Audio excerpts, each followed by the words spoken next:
Hello friends, your audio journey में आप सभी का स्वागत है। आज हम बात करने जा रहे हैं the power of now book के बारे में। रात का अंधेरा कमरे में फैल चुका था। आदित्य खिड़की से बाहर देख रहा था, लेकिन उसका दिमाग कहीं और भटक रहा था। उसकी जिंदगी अजीब सी उलझनों में फंसी हुई थी। या तो वो अतीत की गलतियों को सोचकर दुखी होता था, या फिर भविष्य की चिंता में डूबा रहता था। उसे लगता था कि कुछ न कुछ ठीक नहीं है, जैसे जिंदगी उसके हाथों से फिसल रही है। एक दिन जब उसकी बेचैनी हद से ज्यादा बढ़ गई तो उसने एक किताब उठाई, द पावर ऑफ नाउ। शुरुआत में उसे लगा कि यह भी बाकी मोटिवेशनल किताबों जैसी होगी, लेकिन जैसे जैसे उसने इसे पढ़ना शुरू किया वैसे वैसे उसकी सोच बदलती चली गई। किताब कहती थी कि जीवन का असली जादू अभी में छुपा हुआ है, लेकिन आदित्य के लिए यह समझना मुश्किल था। उसने सोचा, भला मैं कैसे सिर्फ इस पल में जी सकता हूँ जब मेरा दिमाग हमेशा भूतकाल या भविष्य काल में उलझा रहता है। तभी उसने एक लाइन पढ़ी, तुम अपने विचारों से अलग हो। तुम्हारे अंदर एक ऐसी शांति है जो विचारों से परे है। यह वाक्य उसके मन में गूंज उठा। क्या सच में वो अपने विचारों का गुलाम बना हुआ था? क्या उसका असली अस्तित्व इससे कहीं ज्यादा था? उस दिन के बाद से उसने इस विचार को अपनी जिंदगी में अपनाने की कोशिश की। जब भी उसका दिमाग बीते हुए पलों की तकलीफों को दोहराने लगता, वो खुद से पूछता, क्या इस वक्त मेरे साथ कोई असली परेशानी है? और हर बार जवाब यही होता, नहीं, इस पल में सब ठीक है। धीरे धीरे उसे एहसास होने लगा कि उसकी सारी परेशानियां सिर्फ उसके दिमाग में थीं। अतीत अब नहीं था, भविष्य अभी आया नहीं था, तो फिर वह क्यों इन चीजों में फंसा हुआ था? किताब आगे कहती है कि वर्तमान क्षण को पूरी तरह महसूस करना ही असली खुशी है। पहले उसे यह बात समझ नहीं आई, लेकिन फिर उसने एक दिन एक छोटा सा प्रयोग किया। सुबह की ठंडी हवा चल रही थी। आदित्य पार्क में गया और पहली बार बिना किसी चिंता के बस बैठकर पेड़ों को देखता रहा। उसने पत्तों की सरसराहट सुनी, पक्षियों की आवाजों को महसूस किया, हवा को अपनी त्वचा पर महसूस किया। पहली बार वो पूरी तरह अभी में था, और उसी पल उसने महसूस किया कि वो शांत और हल्का महसूस कर रहा था। उस दिन से उसे समझ में आया कि किताब जो कह रही थी वो सिर्फ शब्द नहीं थे। अभी में जीना एक अनुभव है जिसे महसूस किया जा सकता है। लेकिन आदित्य की असली परीक्षा तब हुई जब वो अपने ऑफिस में था। वहाँ रोज की टेंशन, डेडलाइन और बॉस की डांट उसकी शांति छीन लेती थी। उसने सोचा, क्या मैं यहाँ भी अभी में रह सकता हूँ? फिर उसने वही किया जो उसने पार्क में किया था। उसने हर चीज को महसूस करना शुरू किया। उसने अपने कंप्यूटर की स्क्रीन देखी, कीबोर्ड पर अपनी उंगलियों की हलचल को महसूस किया, अपने आसपास की आवाजों को सुना, और अचानक उसकी टेंशन कम होने लगी।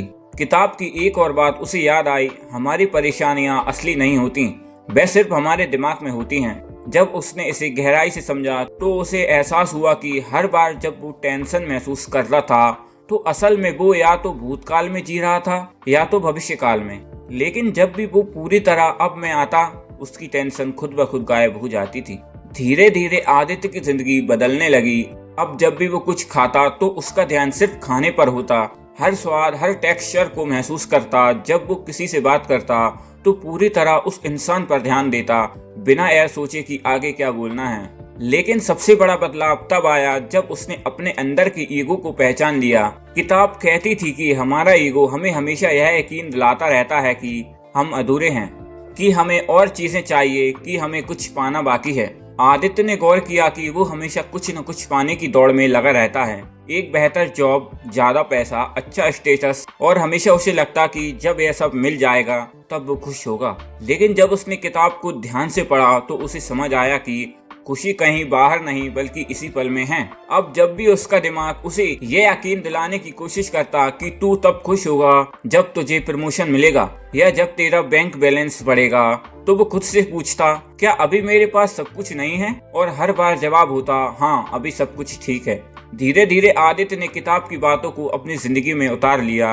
अब वो बिना किसी बोझ के जीने लगा। अब उसे अतीत की गलतियां परेशान नहीं करती थी, भविष्य की चिंता उसे डराती नहीं थी। जब भी उसे स्ट्रेस महसूस होता तो बस वो कुछ सेकंड के लिए सांसों पर ध्यान देता, आसपास की चीजों को देखता और फिर से अभी में लौट आता। और इसी के साथ उसने एक नई जिंदगी जीनी शुरू की, एक ऐसी जिंदगी जहां हर पल को पूरी तरह जिया जा सकता है, जहां खुशी किसी चीज पर निर्भर नहीं करती बल्कि सिर्फ अभी में होने पर टिकी होती है। द पावर ऑफ नाउ ने उसे एक अनमोल सीख दी, जिंदगी कहीं और नहीं बल्कि सिर्फ इसी पल में है। तो दोस्त, यह थी the power of now book की हिंदी समरी। अगर यह समरी आपको अच्छी लगी हो तो इस वीडियो को एक लाइक जरूर करें और आपने इस समरी से क्या सीखा मुझे इस कमेंट में जरूर बताएं और इस चैनल को सब्सक्राइब जरूर करें। आपका दिल से शुक्रिया दोस्त। Hello friends, your audio journey में आप सभी का स्वागत है।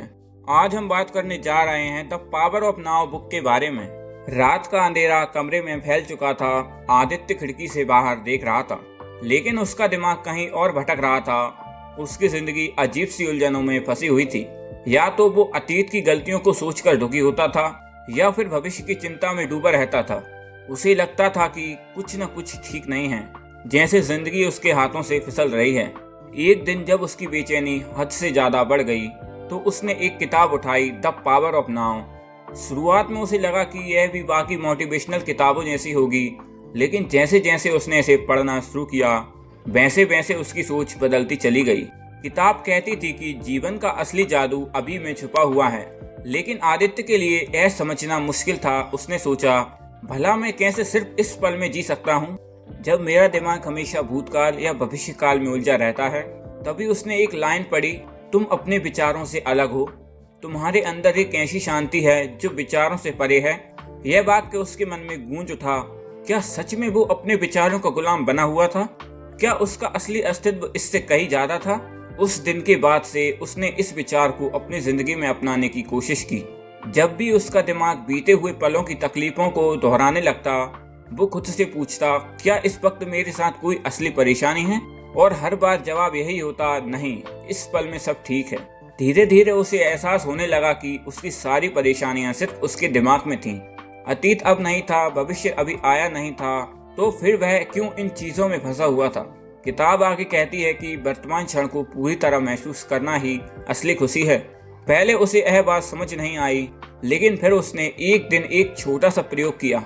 सुबह की ठंडी हवा चल रही थी। आदित्य पार्क में गया और पहली बार बिना किसी चिंता के बस बैठकर पेड़ों को देखता रहा। उसने पत्तों की सरसराहट सुनी, पक्षियों की आवाजों को महसूस किया, हवा को अपनी त्वचा पर महसूस किया। पहली बार वो पूरी तरह अभी में था और उसी पल उसने महसूस किया कि वो शांत और हल्का महसूस कर रहा था। उस दिन से उसे समझ में आया कि किताब जो कह रही थी वो सिर्फ शब्द नहीं थे।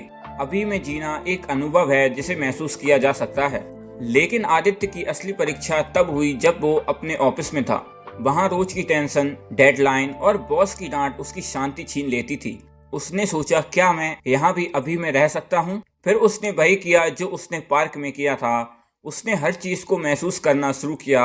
उसने अपने कंप्यूटर की स्क्रीन देखी, कीबोर्ड पर अपनी उंगलियों की हलचल को महसूस किया, अपने आसपास की आवाजों को सुना और अचानक उसकी टेंशन कम होने लगी।